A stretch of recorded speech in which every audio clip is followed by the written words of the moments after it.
Well, hi, everybody. It's meteorologist Joe Cioffi. Welcome to the Joe Cioffi Show here on the last day of April 2019.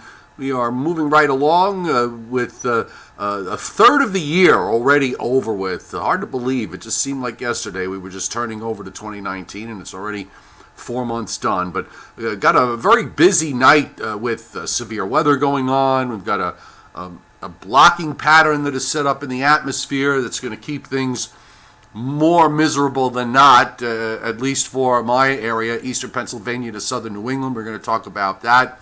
And if I've got time, I also want to jump over to Europe because this block is impacting the weather there as well.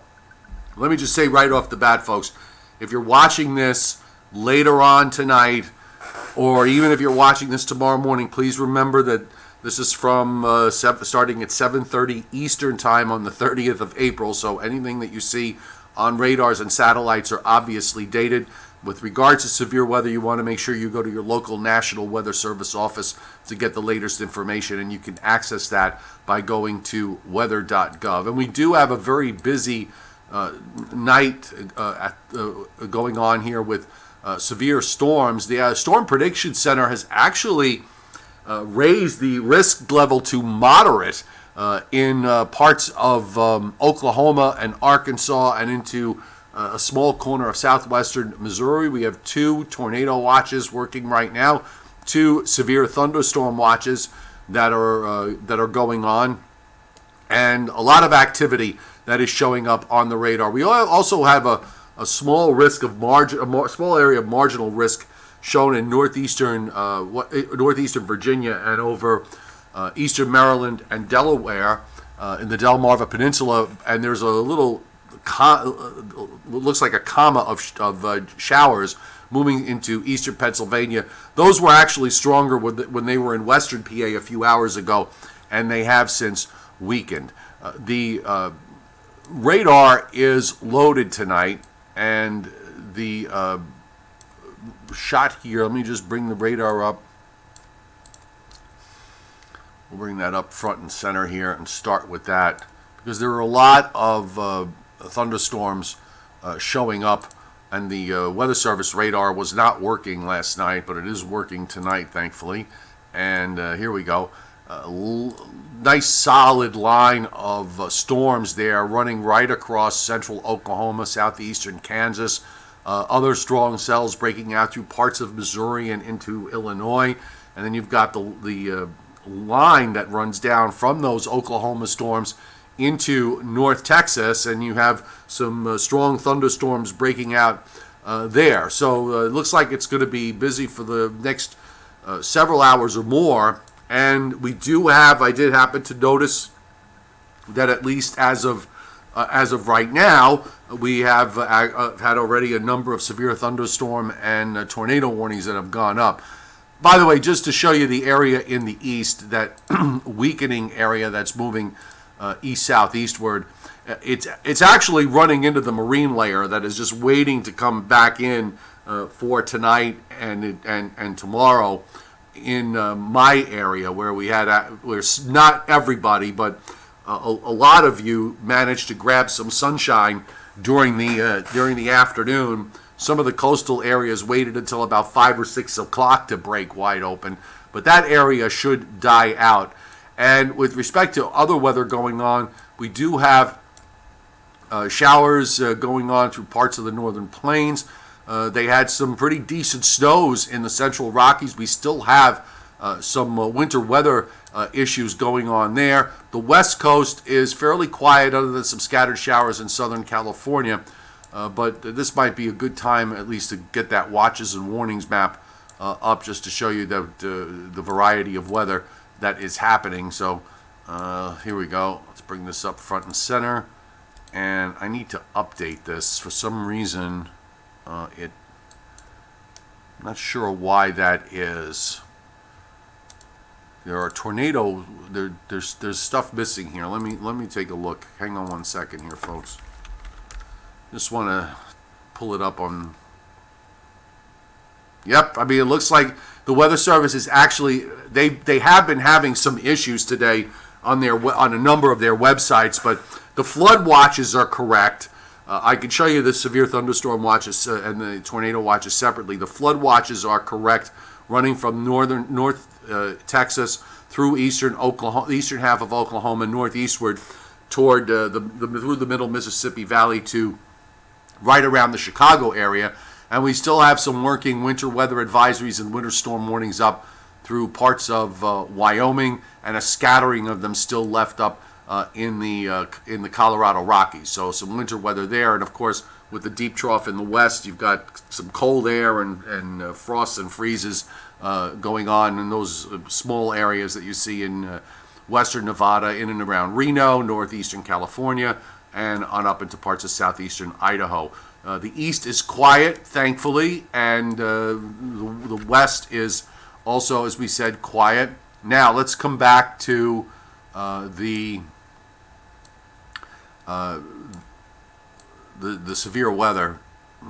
Here we go, and we'll start with this is from SPC's, of course, the mesoscale analysis. So there's the working tornado watches that are up, and if you look closely, you can see some smaller blue and red boxes in there. So those are severe thunderstorm warnings and various tornado warnings that are up in response to this line of storms that is moving eastward.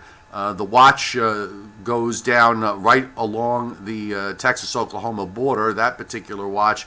And there was another watch that extended further south from there, which we can show you on this view.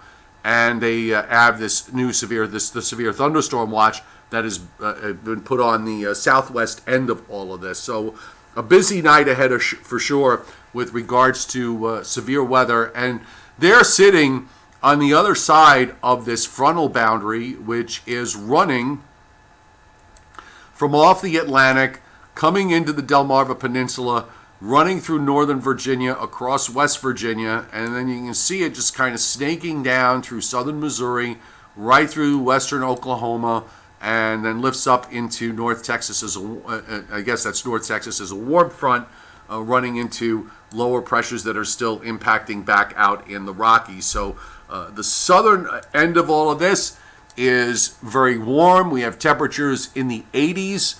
And actually, it looks like even I see a 90-degree reading there in southeast Georgia. So we got to the upper 80s to near 90 today in southeast Georgia. This is as of 5 o'clock in the afternoon. And the 80s pushed up all the way into probably close to, if not the Washington, D.C. area. Got into the low 80s. 70s made it down through southern Pennsylvania and southern New Jersey at least. But we've got all 80s. The really saturated tropical dew points are running from Louisiana on westward, where we've got dew points in the mid and upper 60s, and then you get into Texas and you start getting to dew points that are running in the upper 60s and low 70s. So this is fairly juiced up air, got a lot of support with this upper trough that's swinging around, triggering off these thunderstorms, and the next low that is going to be running along that frontal boundary, and this low, it looks like it's going to be heading toward the western lakes. This frontal boundary is just going to continue to buckle back and forth, up and down, and as it does so, it creates issues with regards to the weather, not just along it, but here in the east, of course. You know, you're dealing with this frontal boundary to the south, and now you're getting all this cloud cover that's blowing across the top, the onshore flow. You'll notice on the visible satellite loop that it does actually did partially clear out in the mid to late afternoon in and around New York City and even over parts of Long Island. Socked in. I mean, it was just so miserable today into this afternoon as I was driving in. Gray, fog, drizzle, temperatures in the upper 40s and low 50s. It was just, it's just not fun. And now, of course, the onshore flow is going to set itself up again, and we're going to go back to all of this. So I just don't really feel all that optimistic with regards to the weather over the next 5 or 6 days, other than the fact that you're going to get these periods where the front will buckle enough where you'll wind up in a situation like today where some areas break out into some sunshine and temperatures shoot up, only to have the onshore flow come back. And with that boundary in theory, that battle zone is to our south right through the weekend, it means that we're probably going to have to deal with some waves that are going to move along it. Now, let me just jump back to the severe weather issue, because the same areas that are getting impacted today are probably going to get impacted tomorrow, with a slight risk covering much of much of northeast and I guess north central Texas or central Texas, northeastward, eastern half of Oklahoma, much of the state of Arkansas, the southern half of Missouri, all in a slight risk. Would not at all be surprised to see this go to an enhanced risk in some places. And you've got the marginal risk pushing up into Illinois, Indiana, Ohio, and into western PA. And this is for Wednesday. For Thursday, for now, SPC has a finger of marginal risk running from Texas northeastward up into Pennsylvania, Maryland, and Northern Virginia, West Virginia. Whether eventually this becomes that we start to see maybe a narrow area of slight risk, put it in a few places, I don't know. We'll have to just wait till we get there. I'm not quite sure how much energy by the time we get to Thursday is going to be left with with whatever low is at that stage of the game. Moving up to the north, and the real development with this is occurring right now with respect to the severe weather. So I don't know how much there's going to be there to work with, but we'll see. These things sometimes you have to really sort of wait to the actual day to see what the atmosphere is going to look like. So we're going to go to the teleconnections, because this is. We've been bringing them up the last few days, and as every day gets closer, as every day moves by, one of the things that has become painfully obvious is that this NAO, this North Atlantic Oscillation, the Greenland block, the block that everybody looks for in the wintertime, that models always seem to forecast, but they never seem to happen. We're at a time of year now where I think the reverse is true, where models under forecast them, and then when they appear, they try to get rid of them, and they get rid of them too fast. And on the overnight runs over which this snapshot view is created from, we've got the NAO actually showing up to be much stronger as we move through the first 6 or 7 days of May. Then it kind of goes back to the neutral line for a brief time, only to start going negative again as we head into mid-month. The Pacific North America Index is very strongly negative, making a slow climb up toward the neutral zone in about 10 days' time. And while it is strongly negative with that NAO, you've got the trough in the west, ridge in the east, but at the same time, you've got the block pressing down from the north, pressing down the Canadian jet to near the New York State line, or New York State U.S., the New York State Canada line, and across the northern lakes. So you've got this cool flow of Canadian air pressing down, and you've got warm air on the southwest winds aloft coming up from the south, and the East Pacific Oscillation here, which I've always said that this is the one you really want to pay attention to, is really kind of driving that cool air that covers pretty much all of Canada at the moment. And in the springtime, particularly now as we go into May, this is not a good thing to see, because this is where you wind up sitting in this nonsense, if you want to call it that. I think we could call it a few things, but you wind up sitting in this stuff for days and days and days at a time. Now, I'm going to illustrate it. Much like yesterday, we're looking at the GFS, and this is for today. And the features here are pretty obvious, beginning with the block. Very, very strong blocking high up right over Greenland, pushing into Labrador. You see it right there in the upper, right in the center of the picture, right near the top. And this is forcing, you've got higher than normal pressures going on all across the Arctic region. So that's basically suppressing the jet to the south. Your negative Pacific North America index is being reflected by this very deep trough with all its short waves that is in the west. And you can see it right here. There's your trough in the west. And of course, the corresponding ridging that's going on in the east. But that block again is pressing going to try to flatten that ridge, or has kept it flat for now anyway. Looks like it's popping up a little bit. But in terms of what happens at the lower levels of the atmosphere, you've got a very, very chilly looking surface that is being driven by this upper low that is up in Western Canada and this upper low that is sitting near Newfoundland. So that looks like almost two eyes, a nose, and a mouth that's off to one side. But the bottom line is that this is a bothersome pattern for my neck of the woods, in particular, eastern PA to southern New England, because you just got this battle zone that sets up, this frontal zone, and it's just going to buckle back and forth going forward. Now, when we get to the weekend, it becomes problematic again, because you've got the same idea. Now, here's what the upper air, let me just try to get one. It's a little hard to see here, but if you look at the upper air, I'm going to paste that on now. So this is for Saturday.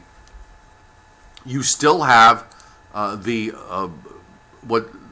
high, although it is a bit weaker here. It's not nearly as strong as what we're seeing today, but you still have this ridge that's building up over Greenland. You have your upper lows that we talked about that's driving things up in the northern jet.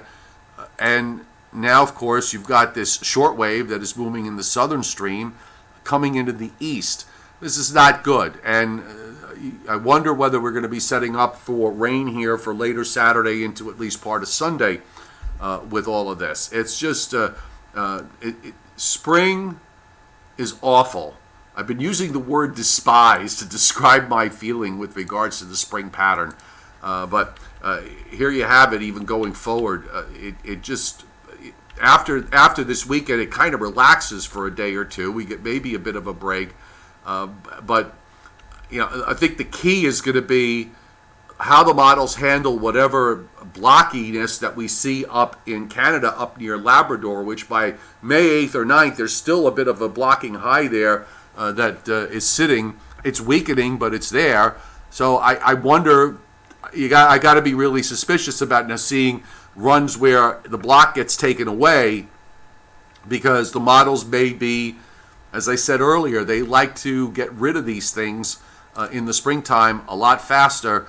I just think back to a couple of days ago with weather models actually showing dry weather and sunshine and a northwest flow here for this weekend, and that sure as hell isn't going to happen. Okay, so let's run through the surface here. The European, by the way, without being redundant, because it really isn't that much different. It shows the same idea with regard to this. So here's our how our surface map looks tonight. You still have this strong high sitting over James Bay, low pressure in the southern plains, a second low back in Utah, bringing the snows there up into the central Rockies for tonight into Wednesday.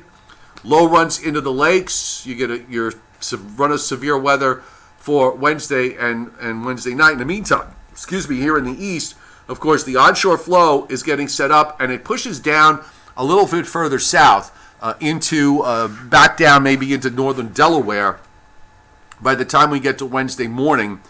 And here's going to be another warm front. Is it going to make it through?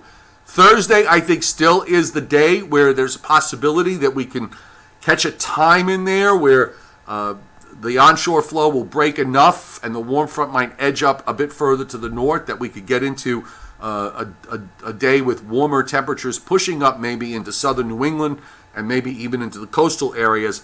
I'm not holding my breath on this because it comes right back by Thursday evening. You're back with southeast isobars here, so I'm really starting to wonder about how warm how warm is it going to really get in my area on Thursday. It might not work here. The frontal boundary is shifting south again Thursday night into Friday morning. Buckles back northward on Friday, That front stalls, southern shortwave comes along, and here comes more precip for later Saturday night into Sunday afternoon. I'm just kind of hoping that maybe the models are overdoing this system so that we could get a bit of a drier solution out of this. After that goes out for Monday and Tuesday, Monday it will squeeze in a dry day, it seems. There's another cold front coming down. Whether a shower or two holds together with that front, it comes through at night and weekends. And then Tuesday doesn't start off half bad, but here we go again with another frontal boundary to the south and an onshore flow. And now we're almost into the 10th of the month. I mean, it really doesn't stop with all of this. Now, let me just jump over to Europe because Trevor was on earlier, and I don't know if he's still there, but I believe it was Trevor, mentioned to me, because I haven't really been paying attention to this, and then I kind of looked at the map and was really quite surprised to see as much snow as it's showing from May 3rd, even showing some snowflakes up there in northern Scotland coming into Denmark and dropping down into parts of Germany and down into the Alps. This is a very, very cold look here for early May. And not a shocker, because when you look at the upper air here, I was actually quite astounded by the strength of this vortex that's dropping down here for late April and early May. But it just drops right in over Norway, Sweden, and Finland, and you got a fairly strong trough that rotates around and drops down into Italy by the time we get to about May 4th or 5th. And then the trough just starts to pull out a bit, and you get a bit of a ridge. But this is actually a fairly chilly, look here for Europe going into the very beginning of May. Look at the anomalies that it's setting up here. I mean, this is really cold stuff. Amazing. So let me just so you can see the dates here. So this is for today. And look at that below normal anomaly just spread all through Western Europe, over England and Ireland. I mean, this is something for this time of year. And they didn't have a very cold. They had a warm winter for much of the winter up in England and Ireland this year. Just want to see what the actual 2-meter temperatures are.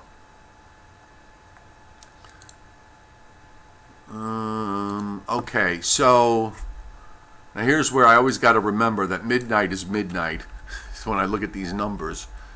But starting with tomorrow's May 1st, so at 6 o'clock in the evening, this is noontime, so you're looking at temperatures running around 14, 15 Celsius, so about near 60.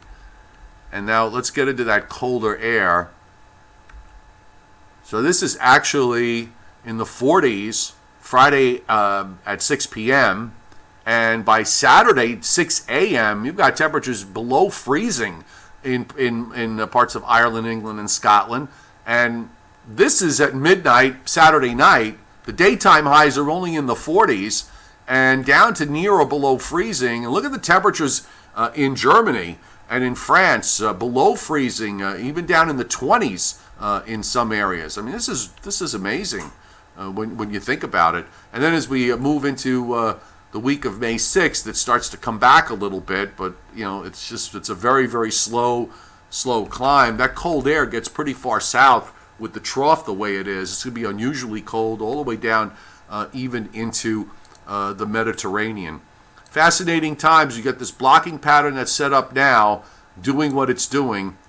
And I know, as I said, for you winter weather lovers, blocks in the wintertime are tougher to achieve because the jet is usually so active with a lot of short waves running around. It's sort of hard to get a high to lock up, and it's amazing how you can get the models love to make blocks in the wintertime that never happen, and in the springtime they love to rip them apart way too fast. Here's WPC's, Weather Prediction Center's rainfall outlook, and with that frontal boundary where it is, and of course with all the severe weather that we're seeing with the system tonight and again for tomorrow, no shocker that you're looking at big rains on top of the rains that have already fallen across much of Texas, on and through eastern Oklahoma, western Arkansas, southern Missouri, and then northeastward toward the Great Lakes.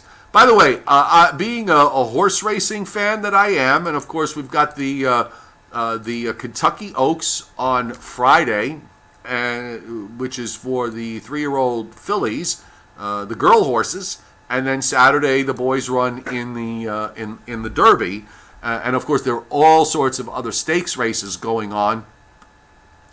Big stake races, a lot of Grade 1s and Grade 1 and Grade 2 races. I guess it might not be a bad idea to just take a look really fast at what the weather might be. And I was actually being somewhat optimistic with regards to Friday and Saturday as far as Louisville is concerned. So I'll bring up, I guess this is probably the best sector to look at. So let's take a look. And we'll run it backwards. Because now with that second, stalling front and that next wave that comes out. So, I mean, it looks, at least for Friday for the Oaks, other than some scattered showers, you should be okay. And then for the Derby, there might be some, with the low going up the way it is, and I'm just doing this, off the top of my head, that there might be certainly some rain or showers around for Saturday, at least early on in the day. Now, whether they're still around for the end, because it looks like the precip is pulling out to the east by late afternoon, that remains to be seen. So optimistic that conditions will be reasonably dry for Friday, and maybe a little bit less so for Saturday. So maybe keep that in mind if you're handicapping for the mudders. And on the turf races, you want to make sure you look for the horses, that like to run on the soft turf. So that usually gives an edge up to the European horses, because they run in bogs over there in Ireland and in England. You'll see them running on the turf there after a huge rainstorm, and the ground is incredibly soft. So those horses really know how to handle the soft turf. Whereas here in this country, they are loath to run races on turf on the turf unless the conditions are either good or firm. When the turf starts getting soft, it gets to yielding or soft, they don't usually like to run the horses at that point. Okay, so I'm hoping you guys can still see me. There's like I'm betting you get a bit of a YouTube error that's showing up. So okay. You are, at least you're commenting, so that's good. I hope you guys can still see me, because I'm getting a bit of an error message here. So look, I'll read through the chat with you real quick. May averages in New York City 67 to 70 at the beginning of the month, 75 at the end, 99 the highest, 32. And even 2 traces of snow. Scott Briller, actually that 99, there's an old story that goes behind it. The day New York City hit that 99, it actually hit 101. But the forecaster that day was so behind the curve from the very get-go that when the temperature broke over 100, and I was told this by someone who, this was going back years ago when the story was told to me by someone who was there. The forecaster was so furious about the fact that the temperature broke over 90, let alone got over 100, that he literally twisted the arm off of the observer and forced him to write 99 instead of 101, because he was embarrassed enough at 99, but going over 100 would have really sent it right over the edge. Maybe some claps of thunder tomorrow night and again on Friday night. I wouldn't be surprised, by the way, Javon. I think there's a chance that there could be a scattered shower or a thunderstorm late tomorrow, late Thursday, and again late on Friday, as these weather fronts just kind of buckle back and forth, and we set up with whatever we're going to set up with for the weekend. Alfred Phillips, you got 19 hours of daylight and still gaining. My God, pretty soon you're going to be going to your 24, your straight sun. I gotta witness that one day. One of these days, I don't know if I'll get that far north, but one of these days I want to get far enough north to experience almost 24-hour daylight. Joe, is there a correlation between the negative NAO during the month of May and a negative NAO for the following winter? Asked Chuck Cardillo. The answer is no. I don't believe that there is. You know, these things, by the way, I guess the best way to look at it is they happen when they happen. And I don't think, you know, we're, as weather people, we're always trying to kind of weave in a sense of logic behind it, where you could say that, okay, because I have this now, that means I'm going to have it later, or because it happened this way this time, it's going to happen the same way next time. And unfortunately, that would make life dreadfully simple as far as weather forecasting is concerned. But unfortunately, that seldom is the case. Actually, much of the time as you get deeper into the spring and go into the summer, when you have a negative NAO at work, oftentimes that actually means hot weather here in the east. But you know, there are other factors. What's the PNA? What is the EPO? We can see what a driver the EPO is at the moment and how strongly negative it is.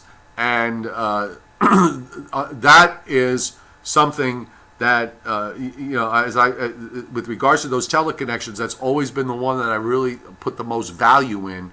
The NAO, the problem with the NAO is that it's very unstable. And it usually doesn't last as long as some of the other pressure patterns that set up either across Canada or out in the Pacific. The Atlantic side, up in the North Atlantic, that NAO seems to be much more unstable, and it likes to stay positive most of the time, which kind of figures you would make sense. When the NAO is positive, everything's just moving along from west to east, which is usually how the atmosphere behaves. All right, folks, it's 8 o'clock Eastern time. I'm going to end it here at this point. We're going to try and do a Joe and Joe weather show tonight at 9:25 on Facebook, and if we do succeed, I will upload it to YouTube later on tonight. And of course, we'll be back tomorrow with the latest goings on with regards to the weather as we get closer and closer to the weekend and we start the new month of May.